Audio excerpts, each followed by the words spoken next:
جايب لك بلجن حرفيا هتختصر معاك وقت كبير جدا. طبعا من اصعب الحاجات اللي بتقابلك ان عميل يبعت لك اللوجو بتاعه ويقول لك ان انا عايزه بكل الصيغ اللي تنفع سواء للحاجات الديجيتال او للطباعه، فعلشان تقعد بقى تعمل سيف لكل مقاس لوحده وكل صيغه لوحدها الموضوع بياخد معاك وقت. فالبلجن اللي جايبها لك مجانيه بالكامل وبسيطه جدا. قبل ما نروح على النايك ما تنساش انك تعمل اشتراك، لايك للفيديو، كومنتك التشجيعي، ويلا بينا. بص يا معلم، قبل ما نبدا صلي على النبي الاول. ثانيا هشرح لك طريقتين. لو انت حد معاه كرييتيف كلاود هبدا اقول لك ازاي تعمل داونلود للبلجن بشكل عادي جدا، ولو انت حد ما عندوش كرييتيف كلاود وشغال بنسخه عاديه هبدا برضه اقول لك ازاي تعمل داونلود للبلجن بشكل مجاني بالكامل، لا تقلق نهائيا. المهم يا سيدي، اللينك اللي هسيبه لك تحت الفيديو على طول اللي هو اللينك الاول، اول ما تفتحه هيوديك للصفحه دي، هتبدا تضغط انستول، هيبدا يفتح معاك البلجن على كرييتيف كلاود، وهنا هتلاقي البلجن عادي بشكل عادي، هتبدا تضغط انستول عادي جدا، فهيبدا يقول لك ان هو خلاص بقت موجوده على الالستريتور والموضوع بسيط وسهل قوي. طيب في حاله ان انا ما عنديش كرييتيف كلاود هقول لك على الطريقه الثانيه. طبعا البلجن دي موجوده من فتره كبيره جدا، فلو انت حد يعرفها فزي الفل مفيش مشكله، لو انت حد لسه ما يعرفهاش فان شاء الله تكون باستفاده ليك، علشان ما تجيش في الكومنتات بقى تعمل ان انت جامد زحليه وتقعد تقول لي ده قديمه وبتاع، فعادي انا نفسي والله لسه اول مره اخد بالي منها، فدي حاجه عاديه جدا عادي وما شفتهاش قبل كده والله. فيلا بينا. بص يا سيدي، دي خلاص الطريقه الاولى. الطريقه الثانيه هسيب لك برده لينك تحت الفيديو، اول ما تضغط عليه هيفتح معاك الصفحه اللي قدامك دي. اللي هتعمله انك هتيجي هنا كده هتلاقي ان هو كاتب لك $5، هتبدا تحط زيرو وهتبدا تدوس هنا، هيوديك للصفحه دي، هتحط الميل بتاعك، وهنا بيقول لك ان هي البلجن بشكل مجاني اهو، هتبدا تضغط هنا هيبدا يوديك لصفحه الداونلود، هتعمل داونلود بشكل عادي جدا، ثم بعد كده هتستخرج الملف بالشكل ده وهتبدا تخش هنا اهو، هتلاقي فيه ملفات كتير، هترجع ورا وهتبدا تاخد كوبي بالشكل ده، وهتبدا تروح على السي، بعد كده بروجرام فايلز بالشكل ده، ثم ادوبي، ثم هتفتح نسخه الالستريتور بتاعتك، ثم هتروح عند سبورت فايلز بالشكل ده، ثم هتيجي هنا وهتروح عند السي اي بي بالشكل ده، وهتخش على الاكستنشنز بالشكل ده، ثم بعد كده هتعمل بيست للاضافه بتاعتك، فبرضه هتبقى ظاهره معاك بشكل طبيعي جدا. حلو. طيب طبعا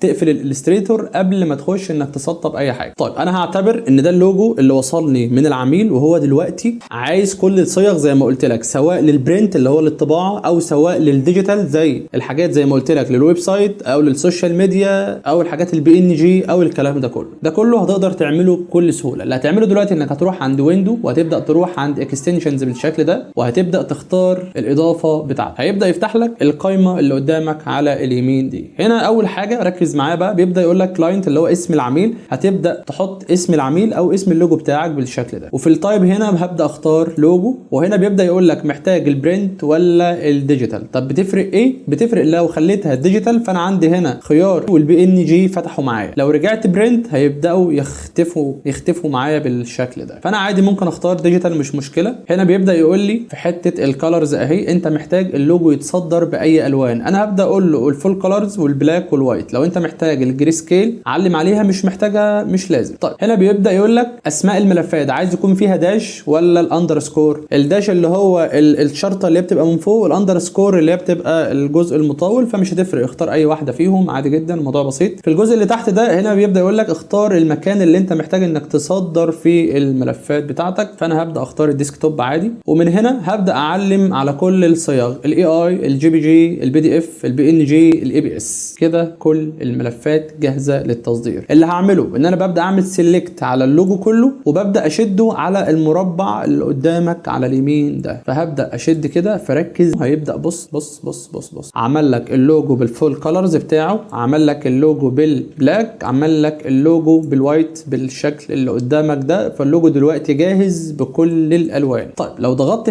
هنا بيبدا يفتح لك القائمه دي، زي ما انت شايف كده ان المربع بتاع اللوجو جاي على قد اللوجو بالظبط، يعني بص كده الخط ده لازق في اللوجو. لو انا عايز اعمل مسافه ممكن اجي هنا واختار مثلا 30 او 60 او اي رقم، بص لما حطيت ال 30 بدا يخلي اللوجو جوه المقاس شويه. طيب لو دوست هنا اكسبورت فايلز بالشكل ده، ركز، هستنى عليه اقل من بالظبط 5 ثواني، ثم هبدا اروح للفولدر اللي انا حددته، فبص كده ديجيتال اهو زي ما حددت، عندك الاي اي، الاي بي اس، الجي بي جي، البي دي اف، البي ان جي، السي في جي، بص اللوجو بكل الالوان، الفول كولرز والبلاك، الوايت، الفل. لو رجعت كده الاي بي اس، بص الجي بي جي برضو نفس الموضوع، البي دي اف نفس الموضوع، البي ان جي نفس الموضوع، السي في جي نفس الموضوع. مش محتاج انك تعمل كل حاجه لوحدها، فالموضوع معاك اسهل من السهوله. طيب البرنامج التالي اللي انا قصدي عليه بكل بساطه هو بيخليك تشوف الملفات البي اس دي اللي قدامك دي. بص كده كل ده ملفات بي اس دي، بتقدر انك تشوفها كصور بدل الايكون بتاعه الفوتوشوب اللي بتبقى ظاهره اللي انت ما بتشوفش منها حاجه. والبرنامج انا نزلته قبل كده والموضوع حلو قوي وبيسهل عليك بشكل بسيط جدا. طبعا نزلته قبل كده وشرحته قبل كده، ولكن نشرحه تاني. اول ما تفتح اللينك برضو اللي هسيبه لك هتضغط على داونلود، هيبدا يحمل معاك البرنامج اهو. هتلاقي حجمه 2 ميجا، هتبدا تعمل بدء التحميل وهتبدا تعمل فتح وتسطبه زيه زي اي برنامج عادي جدا. بعد كده هتروح عند ملف بي اس دي يكون مش ظاهر شكله ولا ظاهر صورته، هتضغط عليه كليك يمين، هيبدا البرنامج يبقى ظاهر معاك هنا. هتيجي عند تحت خالص عند كلمه اوبشنز وهتخلي دي 1000 ميجا. هنا احنا بنقول له ان احنا عايزين نظهر الملفات لحد 1000 ميجا تظهر معايا، وهبدا ادوس اوكي. هيبدا يظهر معاك باور كده بيتم، هتبدا تضغط على كلمه يس بعد ما يخلص. شكرا، هتلاقي كل الملفات البي اس دي ظهرت معاك اللي هي لحد 1000 ميجا. وبعد كده مش محتاج انك تقعد تدور وتفتح على الفوتوشوب وتتعب نفسك، هتلاقي كل حاجه قدامك بالشكل ده. لو محتاج نوعيه من الحاجات اللي بتسهل دي قولي في الكومنتات، هجيب لك منها ان شاء الله كتير. وبس كده يا صديقي، لو عجبك الفيديو ما تنساش انك تعمل كومنت، لايك للفيديو، اشتراك في القناه عشان الرجال ان شاء الله ما يفوتكش زي ما قلت لك. والاهم انك ما تنساش انك تصلي على النبي، واشوفك باذن الله في فيديو جديد.